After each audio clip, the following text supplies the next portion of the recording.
keep calling him Mike. Right, and this little girl hears it. She's like, and she looks over, and I think she recognized him. Like, I really think she did. So then when I realized she was peeping, then I start calling him Dave. But she wasn't stupid. So she runs up, shoo, full speed, goes all the way to the top of the theater. And I see her whisper. And I look up, and the girl's just pointing. And I know she's not pointing at me. Like, I know this. And I think he kind of felt it, too. So right before the movie was over, we just all got up and started walking out. But by the time we got to the car, everybody in that place knew that possibly that could have been him. It was just the funniest thing, man. He was extremely funny, you know, he tells jokes, he laughs a lot, he just liked to have fun.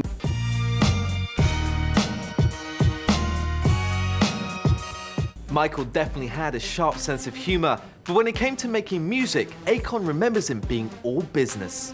Well, a lot of our memories in the studio was a lot of it work because he was so focused on trying to get the right material out that we didn't really play around in there. You know what I mean? Like, we talked, but we rarely joked. Because at that moment, regardless of what we was doing then, let's get serious. And let's really do what we came here to do. He was never satisfied. Like, we might have passed up ideas that I know for a fact that my heart was smashes. He'd be like, nah, we gotta come up with better. We gotta come up with something better. I'd be like, Mike, you can't get no better than this. What do you mean? No, trust me. If we can create this, we can create better. So it was over. And I promise you, as soon as we create something better than that, he'll say, we can do better. So we could never do better. Because his expectation was so high, and I think that was one of the main reasons why it took so long for him to create a project and him to be happy with it. Because he was so hard on himself and such a perfectionist to a point where no matter how incredible the record was, he believed it can get more incredible. Like, we never finished. It always became, we did tons of ideas. Like, ideas, I got ideas for years. Literally, I got ideas now that I probably use for myself because we never got a chance to use them. But I know were great, you know what I mean? Because music was always just fun and great going. But with him, it was a legacy that has to be, and a reputation that he had to have, and a standard that he had to continually match or get beyond, because he had accomplished and done so much to a point where he had to expand higher than where he was already at. He created a standard so high for himself that he could not see himself lose. But in this way, you know, I think I could never dispute with him, because at the end of the day, when the project was done, you couldn't deny it. As we've learned thus far, Michael Jackson wasn't always the soft-spoken, introverted man that many of us perceived him to be. In fact, he was often quite the opposite. According to legendary producer Teddy Riley, who worked on the Dangerous, History and Invincible albums, Michael was a lot like us. He loved to bowl, play practical jokes on people, and beatbox to songs he had stuck in his head. But it got truly real when it came to Michael's kids. According to his friend, they were undoubtedly the love of his life. On the Invincible album, we worked in New York, and he had his children in New York, and I felt so nervous meeting his children, but he brought them in and he said, I want you to meet Paris and I want you to meet Prince. And I said, wow, cool. He's like, okay, they're coming in now. Just have a seat, sit down, sit down. I was like, okay. It was like, almost like you're meeting a brother's children, you know, for the first time. It's like my big brother, and I'm about to meet my niece and nephew. And they walked in playful, and were like, so this is Theodore. He didn't say Teddy, he was like, this is Theodore. And they were like, hi, Theodore. And it was just the greatest feeling. I felt like I was part of the family. With his children, it just gave him even more of a realness. He reads them a book every day.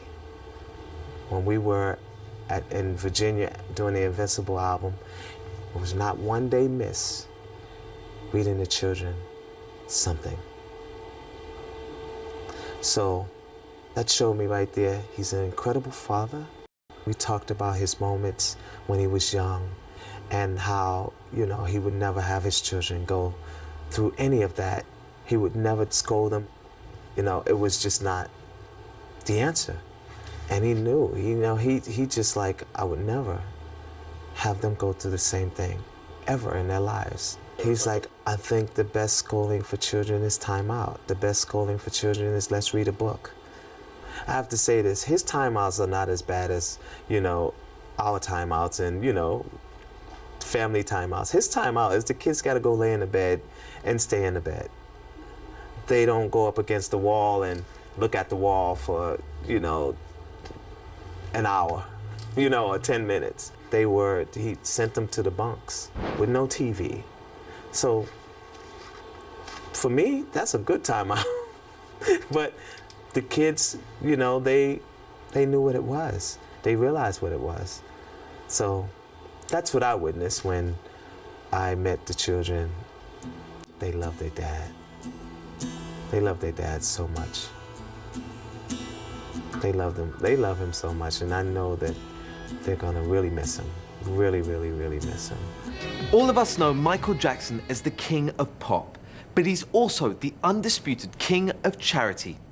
What kind of humanitarian was he? Well, he's listed in the Guinness Book of World Records as the most charitable pop star ever. One man who witnessed his generosity firsthand was Kenny Ortega. Ortega co-created and designed the Dangerous in History tours and was preparing the This Is It concert series when Jackson died. He'll admit that working with Michael was one of the highlights of his life, but it was what MJ did off the stage that had the most profound effect on him.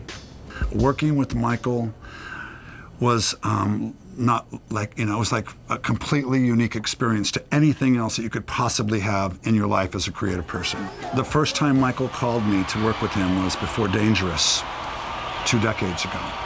And it was the most unbelievable day in my life. And this guy was just, the hero in every aspect of what I loved and why I was doing what I did. One thing that really will live long and it will be everlasting with me, just in terms of my, what I learned from Michael was his reasons for doing things. And they were pure. We were going out to do This Is It. And he never once, ever, in the months that we worked together, talked about selling records. He talked about wanting to do This Is It because he felt that he was still young enough to be able to do it, and he wanted to share it with his children that were old enough to be able to appreciate what it was that he's loved all of his life. He wanted to do it for the fans. He wanted to give them back for staying there with him, for supporting him, for not quitting him.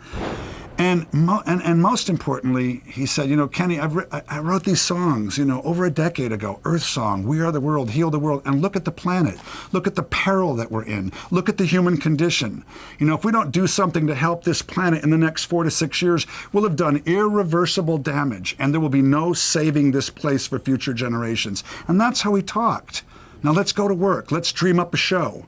Let's entertain people, but let's leave them with something important at the end of the day. I was doing the Olympics the second time Michael called me. I was actually doing the Atlanta Olympics opening and closing ceremonies when Michael called and said, I need you now. And I was like, okay. I was doing the biggest show on the planet, but I was still going to figure out a darn way to work with Michael, because, when he called, you said yes. I dealt with the consequences of having said yes after, but never wanted to pass up an opportunity because I knew it would be life-changing. I was with Michael in Eastern Europe, and we got off of a plane, and he said, you want to go to the hotel? You want to come to the orphanage with me? And it was like, rather than going to the hotel, he went to the orphanage. And he walked into this orphanage, and I remembered him looking, and he was walking through it, and he was very calm. The promoters were there, and he was looking around, and the conditions were pretty grim. And I saw him whisper to someone, and then whisper to someone else, and he was, moving through and interacting with the children. And then later I found out what he had whispered, and it was, this orphanage will be turned around. There will be new beds in here. There will be clean sheets in here. There will be more people in here taking care of these children by tomorrow, or I'm not going to go on stage. I saw this guy go into an orphanage in Romania and turn the conditions around within 24 hours. Another thing that I'll always remember about him. This guy had the biggest heart of anybody and really, really did care about improving, the human condition, especially for children. That was part of his mission. While he was on tour, he always wanted to know what he could do in each place so that when he left the place better, having been there. And how many people can you say that about? Amazing story. And like the other stories told here, it provides a little more insight about Michael as the real person behind the influential icon. Michael Jackson, the man, will definitely be missed, but there's no doubt that his music and memory will live on forever.